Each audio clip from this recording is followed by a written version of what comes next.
Drums, please. Welcome, Sunil. Thank you. Welcome, Ellister. Hi. Yeah. As we started, you said to Ellister, did you really think we would be here? You were in India how many months ago? At the end of April, I was in India, which was a great experience. Was it your first time or you've been before? The 29th and 30th of April. Okay. Yes, and it was a trip, let's put it that way. So we went to Delhi, we went to Pune, we went to Mumbai, Bangalore, Dehradun. Did you go to Dehradun yourself? Yes. Yeah. And it was amazing. Why was it amazing? Because it's another world. It's really another world. It's another way of... There's a lot more people. When you walk the streets here, there's just a few people. And they're only driving the road. There are so many cars. There are so many people. And even in the middle of the night, there's a lot of people out. It's just crowded everywhere. There's fresh food everywhere. There's always something happening. And how did it affect you musically? How were the performances? We just had very nice concert halls, I think. So if the hospitality is good, if the concert halls are nice, I'm actually very happy. You know, all I need to play as a musician is a place where I feel welcome, and then I start playing. Or a place where I'm so frustrated that I will play good anyway. But normally it helps if it's just a very nice place. And people were extremely friendly. Sunil. This was not the first time you went to India. I think it was. Or wasn't it? I think you'd gone one time earlier. Yeah. Did you find any difference in the two experiences? Well, the biggest difference was that this time my dad had just passed away. Ah, sorry. So I was in the middle of organizing all kinds of things. So that made it a lot different. But Sunil, we're here to interview you, not Ellister. It's true. Sunil, you a jazz journalist or music journalist or maybe a jazz journalist. You also with the NCPA, the National Center for the Performing Arts. Yeah. And you kind of one of those guys, I understand, that makes things happen despite the odds. Well, you're partly right there. The right thing is that I'm an engineer. I'm a chemical engineer. You make the machines work. Great passion for jazz. Okay. Great passion for jazz, and I think of India as an outpost of jazz. You know, there's so many choices of different types of music and arts and drama and theatre and all you can see in India. Why would somebody want to go near jazz? Part of the reason is that they're not exposed to jazz. They don't know what it's all about. They've never needed it. You know, we've got 22 languages in India, so 22 cultures, 700 dialects, subcultures, and there's music and drama and theatre in all of them. So if you're sitting in a city in Bombay, in India, in Mumbai, you've got so many choices. But my mission was to, jazz is such a beautiful thing. If people don't know about it, how are they going to appreciate it? So it's become kind of a mission for me. And even while I worked till 6 years ago when I retired from my business, and even before I retired, I was involved in doing all kinds of work for jazz since 1974 in Mumbai. Why jazz? Why not Indian classical? Why not? Yeah, okay. Why did that particular very bug good thread? touch? Very good thread there is between the two. I grew up in a family where my mother was a very serious musician, an Indian classical vocalist, and my father was not at all into music, and he was into sports, and I was equally, divided between the two passions. I loved the music, and whenever she had a teaching session, I would sit in there and try and sing with her. And I was very fond of it, and I always listened to music.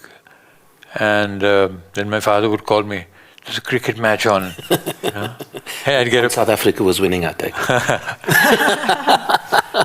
We were not playing South Africa. But yeah. But so I played the tabla. I sang Hindustani classical music for a while. But the big thing was to go and buy music, buy records, and from my pocket money every Saturday I would go and buy shellac. Remember the 78 RPM shellac? They didn't cost much, and it would usually be a popular song or a film song, Bollywood song, whatever it was. I'd bring it, listen to it for a week, and next Saturday get something else. So one time I went to this music shop, and I heard something delightful. It was very strange. It was alien.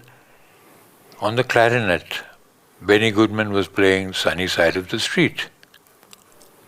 I said, my God, what is this? What is this jazz? What is this music? And I said, I want to buy this. And the man in the shop who knew me a bit, he said, this is not for you. This is called jazz. This is not what you listen to. What you listen to is, the other stuff there that you buy every week. So I said, let me take a chance. Let me buy that. I bought it and I played the record so much, I had to go and get another copy of the same thing. And after that, all I wanted to do was search for jazz. And there was nothing around except on shortwave radio. Shortwave radio, the Americans had something called, Willis Conover had a jazz show, everybody knows it the world over, everybody knows it. 3 o'clock in the morning I'd get up and listen to this music on strange, old-fashioned World War II Air Force headphones, which is all I could get. Had to wire them up, and I didn't want to wake up my family at 3 o'clock and banned from listening again. So that's what it was. I got into jazz, and when I went to the US to study, and I went at the age of 19, all I wanted to do was look for jazz and more jazz and jazz people, and it became a big passion. And I got a lot of opportunities. I got very lucky. One of the first people I met when I went to the US was Chuck Mangione. Hey, you can't go wrong, So I met him, I met his brother, and every weekend they would play at my university town campus, and I would go and hear them. And I could never answer properly this question both of them had. You're from India. Why do you listen to jazz? How does jazz get to you? What? So I said, I don't know what it is. Maybe it's you, maybe it's your music, whatever it is, that's all I want to hear. And it sounds like, from our chat this morning, you don't only have the jazz bug, you've injected into a couple of other people. I try. And some of the institutions, like a little virus. And one of the spaces that you work with is that the piano club. You spoke about a friend of story. I have a network of friends everywhere, and I have one thing in Bombay is I'm like I have an open house for young musicians who come to Bombay, and they want to play somewhere, want to learn something or teach. And the word has got around. Now you contact Sunil, he's a madman, he will help you. and they all come to me, and I receive them all. And you must have a big house. No, one by one. In fact, one of those people has now come to the Netherlands, and he's studying in Den Haag. And I met him yesterday. He showed up here and said, I heard you were here, so I came looking for you. He just ran into me, And he said, you gave me a start in Bombay, and look where I am now, I said, you're only at a station. You have to go very far. I said, you have to keep working. So young people come to me. I try and find venues for them. I try and put bands together. It's fun. It's a lot of fun. And I have contacts in Delhi, so if you bring a band from South Africa and I say, I want multiple gigs, I'll try and get you multiple gigs within the country. See what I can do. It gives me great satisfaction. One of the things that one of the interviewers spoke about earlier is breaking down boundaries. Yes. And breaking around the walls of genres. But you got a practical story about breaking down a wall in terms of a jazz performance with Chick Corea. Yeah? Oh man, yes, you remember that story? Yes. Well, so, what is it, 4 years ago, 5 years ago perhaps, Chick Corea came to India on a solo piano concert tour. Okay. He played in Bombay, Mumbai, and we went and heard him, and then he was to go and play in Delhi, and then fly out to Bangkok or wherever he was leaving the country. The organizers found that the 3,000 seat place that they had where he was going to play in Delhi had only sold something like 400 tickets. So rather than pay the rent for the place, they scuttled the show. They said, we're not going to have Chick Corea playing. Can you imagine calling Chick Corea and then saying, sorry, your show is cancelled? That must be awful. Your heart would just sink, huh? It's irreligious. People don't anything else. It's something that if you know, it's unsacred, whatever you call it. Sacrilege. Yeah, I was looking for that word. So this young man who's got a passion for jazz has opened a club called the Piano Man Club. He plays the piano himself, and he's got a Piano Man Club, which almost didn't survive because only jazz, they couldn't sustain it. So he does 2 days of jazz and 5 days of popular music to pay the bills. When he found out that Chick Corea was in Delhi, in fact, and could be in his hotel room and not playing, he immediately went to meet the great man, met Chick Corea, and said, sir, I have a humble little place, it's called the Piano Man Club, and I know you're doing nothing today. I'd be privileged if you came and played for us this evening.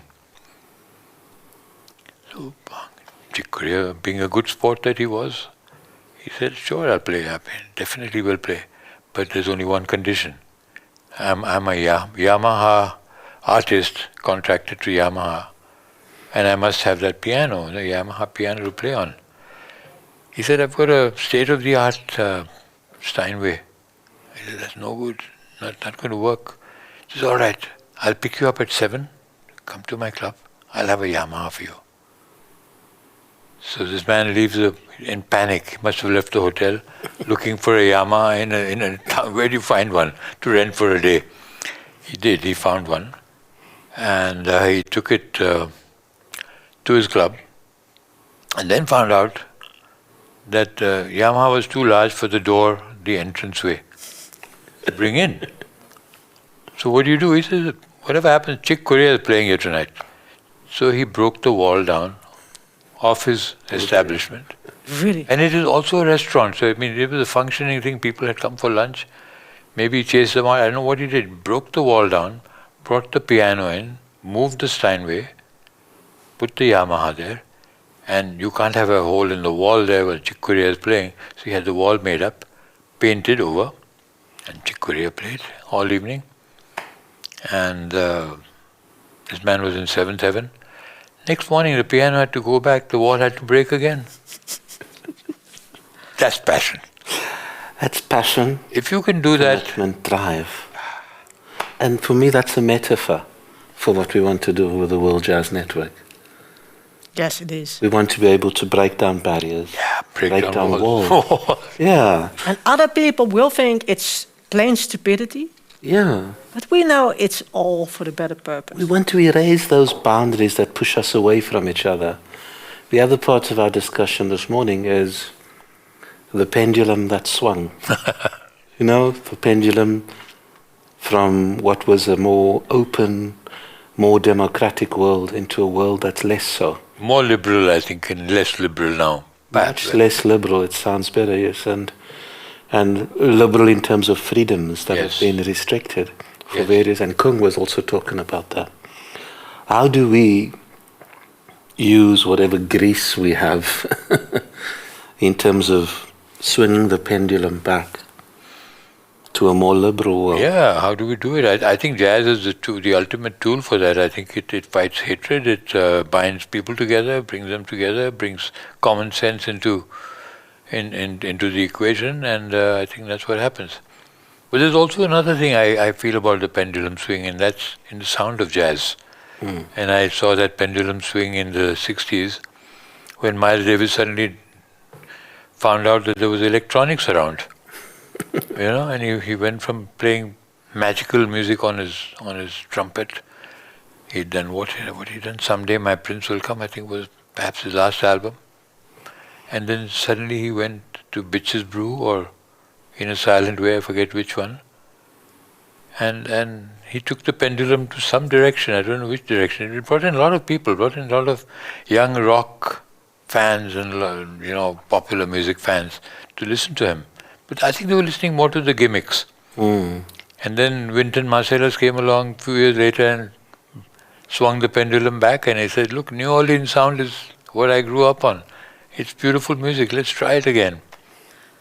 Don't you think all the styles have their own beauty, and all the styles have their own way of attracting people, and will, as soon as somebody is drawn in and curious, that you will start being more curious about more different styles and things? Yes.